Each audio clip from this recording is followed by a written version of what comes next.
Messieurs, mesdames, bonjour. Depuis quelques mois,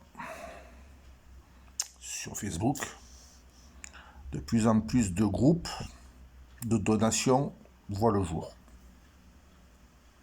C'est très bien. Par contre,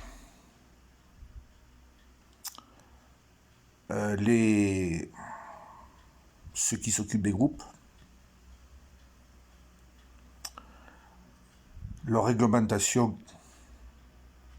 qu'ils font n'est pas valable. Car un don qu'une personne va acquérir, c'est comme s'il avait acheté. Ce don devient sa propriété. On ne peut pas exiger, empêcher à une personne de le redonner à une autre personne ou même de le vendre par la suite. Empêcher le choix d'une personne, c'est entrave à la liberté des droits individuels de l'humain. Bien entendu, ceux qui s'occupent du groupe peuvent lui interdire l'accès. Mais à force d'interdire l'accès à l'un à l'autre, tôt ou tard, il y aura un dépôt de plainte et ce groupe se verra dans l'obligation de fermer pour entrave à la liberté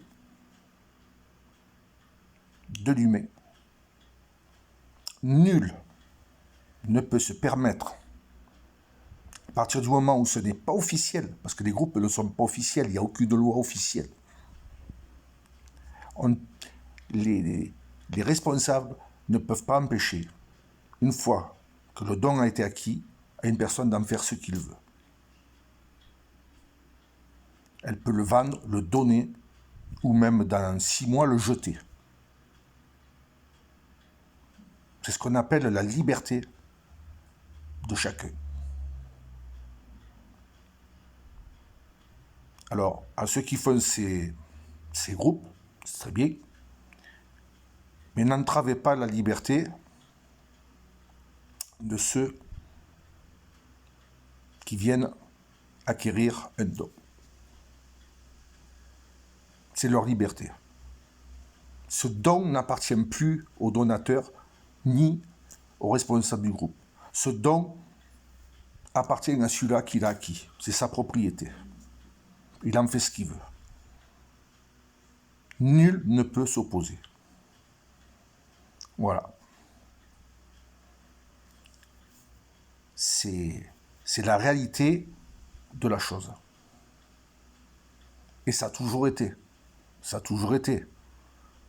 Vous allez au Secours catholique, vous allez à d'autres associations, on vous donne du linge, vous en faites ce que vous voulez. Il vous va, il vous va. Il vous va pas, bon, de votre conscience, vous le ramenez en disant, bon, mais ça va pas. Mais il y en a d'autres qui vont le garder pour le donner à quelqu'un d'autre, ou bien le vendre. Une fois qu'il est chez lui, c'est sa propriété. On ne peut pas empêcher. C'est un droit à chacun. J'espère que vous comprendrez ce que je veux vous expliquer. En vous remerciant, je vous souhaite une bonne journée.